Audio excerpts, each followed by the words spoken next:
wabarakatuh. Alhamdulillahirabbil alamin wa bihi nasta'in wa ala umuri dunya waddin. Wassalatu wassalamu ala asrofil anbiya'i wal mursalin wa ala alihi wa sahbihi ajma'in, amma ba'd. Yang terhormat Bapak Dr. Andes Nurali, pertama-tama marilah kita panjatkan puja dan puji syukur kehadirat Allah Subhanahu wa taala yang telah melimpahkan rahmat dan karunia-Nya kepada kita semua. Salawat serta salam semoga senantiasa kita curahkan kepada Nabi besar Nabiullah Muhammad Sallallahu Alaihi Wasallam, karena beliau suri tauladan kita dalam berakhlakul karimah. Selanjutnya, kami tidak lupa untuk menyampaikan terima kasih kepada Bapak Dr. Andes Nurali karena telah menyempatkan waktunya untuk hadir memberikan materi tentang kemuhammadiyaan dalam rangka portasi SMK Muhammadiyah 1 Gresik tahun pelajaran 2020-2021. Oke, langsung saja agar tidak terlalu lama, kita menuju ke materi yang akan disampaikan oleh Bapak Dr. Andes Nurali. Untuk waktu dan tempat kami persilahkan. Terima kasih. Assalamualaikum warahmatullahi wabarakatuh. Waalaikumsalam warahmatullahi wabarakatuh. Rabbi shrah li sadri wa yassir li amri wa hlul 'uqdatam min lisani yafqahu qawli, amma ba'du. Yang saya hormati kepala sekolah, anak-anakku, baiklah, pada kesempatan ini merupakan sebuah waktu yang sangat emas, karena kita di tengah-tengah kesibukan tetap menjalankan kegiatan yaitu portasi SMK Muhammadiyah 1 Gresik. Pada kesempatan ini yang saya sampaikan adalah materi kemuhammadiyahan. Materi ini tentu sangat penting agar semua peserta didik akan memahami keberadaan organisasi Muhammadiyah. Oleh karena itu, pada portasi materi kemuhammadiyaan ini akan saya sampaikan dua hal. Yang pertama adalah pengertian Muhammadiyah, yang kedua adalah tujuan pendidikan kemuhammadiyaan. Perlu kita bahas, yang pertama adalah pengertian Muhammadiyah. Muhammadiyah terambil dari bahasa adalah Muhammad. Dari kata-kata Muhammad ini yang dimaksud adalah Nabi dan Rasul Allah Subhanahu wa Ta'ala yang terakhir. Kalau kata Muhammad kemudian ditambah dengan ya, yang disebut menurut bahasa adalah ya nisbah, yang artinya menjeniskan, membangsakan, sehingga kalimat Muhammad yang ditambah dengan ya nisbah, sehingga kalau kita rangkai menjadi kalimat Muhammadiyah. Jadi Muhammadiyah itu artinya adalah pengikut Nabi Muhammad Sallallahu Alaihi Wasallam, berittiba pada jejak perjuangan Rasulullah Sallallahu Alaihi Wasallam. Maka dengan pemahaman dan pengertian yang demikian ini, maka semua orang yang beriman, orang Islam, yang dirinya menyatakan beriman dan Islam, tidak pandang apa organisasinya, tidak pandang apa bahasanya, tidak pandang apa sukunya. Kalau dirinya menyatakan orang Islam, orang beriman kepada Allah dan Rasulnya, maka orang tersebut tergolong sebagai orang Muhammadiyah. Oleh karena itu, pemahaman dan pengertian inilah yang perlu saya tanamkan pada anak-anak semua, bahwa semua umat Islam, orang yang beriman itu pada hakikatnya adalah termasuk orang-orang Muhammadiyah. Yang kedua adalah tujuan pendidikan kemuhammadiyahan itu sendiri. Bahwasanya di lembaga Muhammadiyah ini diwajibkan untuk mengikuti materi kemuhammadiyahan. Karena apa?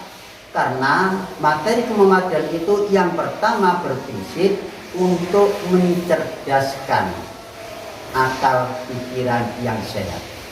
Tidak lain, ini adalah dengan indikasi kita diwajibkan untuk menuntut ilmu pengetahuan dan teknologi. Karena dengan inilah kita akan mampu untuk mengembangkan Perserikatan Muhammadiyah dengan ilmu dan wawasan yang kita dapat. Sebagaimana Rasulullah SAW yang pertama kali untuk berdakwah, untuk menyebarkan ajaran Islam adalah mendapatkan wahyu dari Allah Subhanahu wa taala, surat Al-Alaq ayat 1 sampai 5. A'udzubillahi minasyaitonirrajim. Bismillahirrahmanirrahim. Iqra bismi rabbikal ladzi khalaq. Khalaqal insana min 'alaq. Iqra wa rabbukal akramul ladzi 'allama bil qalam. Ayat inilah yang merupakan sebuah fondasi bahwa kita umat Islam itu punya kewajiban, punya tanggung jawab untuk menuntut ilmu pengetahuan dan teknologi dalam rangka mencerdaskan akal pikiran kita menuju kehidupan yang cemerlang. Sehingga disinilah yang seyogianya lembaga Muhammadiyah diberikan sebuah materi atau pendidikan kemuhammadiyaan untuk mencerdaskan bangsa, mencerdaskan umat, dan mencerdaskan generasi. Yang kedua, pendidikan kemuhammadiyaan adalah sebagai kesempurnaan jasmani. Kita umat Islam khususnya, generasi Islam, hendaknya dalam sebuah konsumsi yang kita makan, hendaknya kita dengan mengkonsumsi dari hal-hal yang halal. Karena apa? Itu sangat berprinsip, sangat mendasar di dalam kehidupan kita beragama. Ajaran Islam menuntut pada kita, hendaknya kita ini makan dengan barang-barang yang halal, barang-barang yang baik, sehingga akan memberikan dampak pada diri kita menjadi manusia yang sehat, sehat jasmani maupun sehat rohani.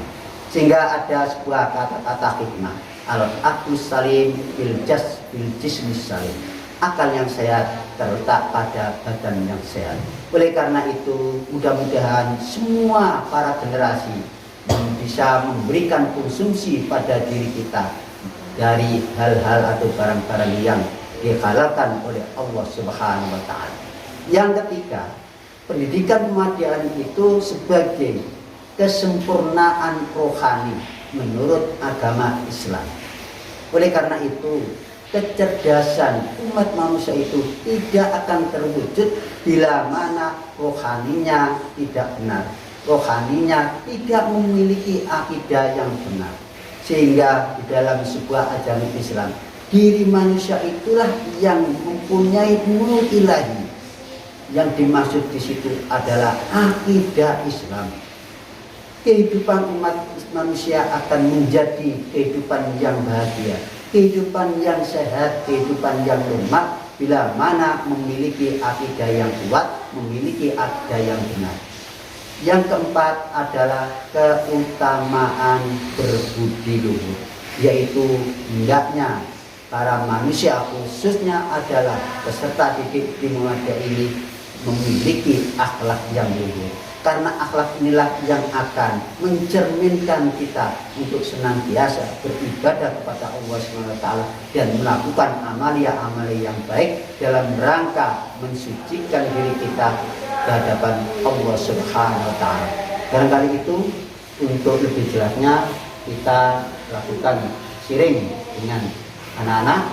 Barangkali ada suatu hal yang perlu ditanyakan sehingga nanti akan kita bahas lebih lanjut. Mari. Baiklah, selanjutnya adalah sesi tanya jawab. Ini ada beberapa pertanyaan, Pak. Yang pertama, apa sih yang melatar belakangi pendirian Muhammadiyah? Monggo, dijawab. Ya, terima kasih. Ini lebih jelasnya. Kenapa Muhammadiyah itu berdiri? Kenapa Muhammadiyah itu ada seorang tokoh yang berdiri? Ingat, tidak terlepas dari sejarah bahwa Bapak Kiai Haji Ahmad Dahlan merupakan sebuah ulama besar, merupakan sebuah pemimpin umat Islam, yang dimana pada waktu itu Bapak Kiai Haji Ahmad Dahlan senantiasa merenung dalam kehidupannya, yaitu membaca Iqra, membaca secara kaumiyah dan juga membaca secara kaumiyah. Bapak Ki Haji Ahmad Dahlan sangat memperhatikan kehidupan umat Islam pada masa itu, di mana umat Islam pada umumnya banyak di antara yang melakukan kegiatan-kegiatan yang menyimpang jauh dari ajaran Islam. Mereka mengikuti tradisi-tradisi dan keyakinan-keyakinan Hindu Buddha, sehingga mencampur adukan antara akidah Islam dengan tradisi-tradisi Hindu dan Buddha yang menyimpang dari ajaran Islam. Yang kedua, Bapak Ki Haji Dahlan adalah ingat akan firman Allah SWT pada surat Al-Imran ayat 104 yang berbunyi, A'udzubillahi minasyaitonirrajim, Bismillahirrahmanirrahim, wartakum minkum ummatun yad'una ilal khair wa ya'muruna bil ma'ruf wa yanhauna 'anil munkar wa ulaika humul muflihun. Disinilah dasar Bapak Ki Haji Ahmad Dahlan, sehingga mendirikan organisasi Muhammadiyah tidak lain adalah untuk mengembalikan akidah umat Islam selaku seorang tokoh, seorang panutan yang mempunyai tanggung jawab mengembalikan akidah-akidah yang benar, mengembalikan akidah-akidah yang lurus. Demikian. Oke, yang adalah apa sih fungsi? Kenapa di lembaga atau di perguruan Muhammadiyah diwajibkan adanya materi kemuhammadiyaan, Pak?